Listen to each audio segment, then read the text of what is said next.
here at the Washington, D.C. Comic Convention talking to comic artist Chen. I am most familiar with your work from having seen you do Racer X, and there are a number of covers of The Runaways. If you're familiar with the Xbox video game, there's a game called Fable. I've been doing the cover for their package since Fable 1, 2, and actually now working on 3. It should be out soon this year.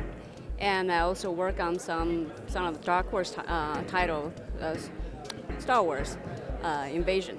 Do you have a particular project that is a favorite? Favorite? I would say Runaways, because they give me a lot of freedom, creative freedom to do any experiments I want. But the Buffy, it's also a fun project to work on, but I'm more limited to, that I have to draw those characters based on the actors, How did you get started drawing comic books? Actually, my sister, she's the one who got me started. And we used to draw the Japanese style comic books. We call that manga. Oh, manga, yeah. Yeah, manga. And because I always look up to my sister, and from my point of view, she's like a god. So everything she does, I imitate. And I would say I was always a painfully shy kid. And drawing is also a good way to kind of express myself without interact directly with other people. I let the drawing talk for myself. And the more I draw, the more I kind of got into it. So by the time when I was about 14, I was considering going to art school because I want to become more sophisticated. I want to become a professional.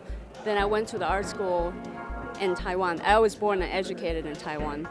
And I learned all the traditional stuff, oil painting, watercolors, and sculptings, and I just combined what I learned from school with manga.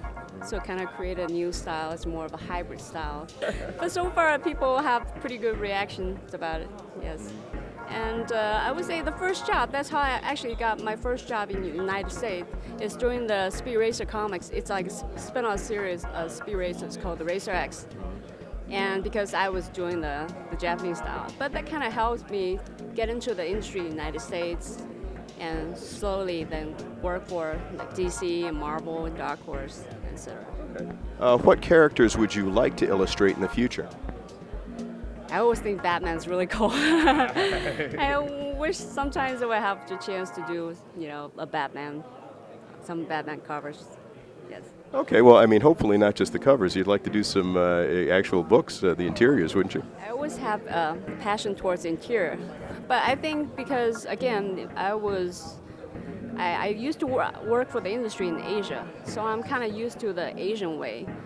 It's very different from the American way. The American way is more like assembling line. You have the writers to write the story, and you have the penciler and the inker and the colorist. And Asia is more like the artist. The story is pretty much like how do you say that? It's very personal. The way I say it is the artist writes the story and do all the penciling and inking, and they hire a system to do background and screen tone, etc. So, and it's pretty much like the thought. What is the right way to say it? The thought, the idea of the artists themselves. So, and for me, because I'm kind of used to the Asian way, and plus I already developed my way of storytelling, as like a writer artist. So by the time when I moved to the United States, I kind of find it difficult to work with other writers because the different writers, they have their own vision about how the story should be told, and sometimes it could conflict with what I want to do. And also about working with the colorists, that could be a problem too, because I might want to do things differently. So eventually I thought, well, maybe if I move to doing the cover work, paint as a painting cover, then I actually can have total control. So I'm more of a control freak.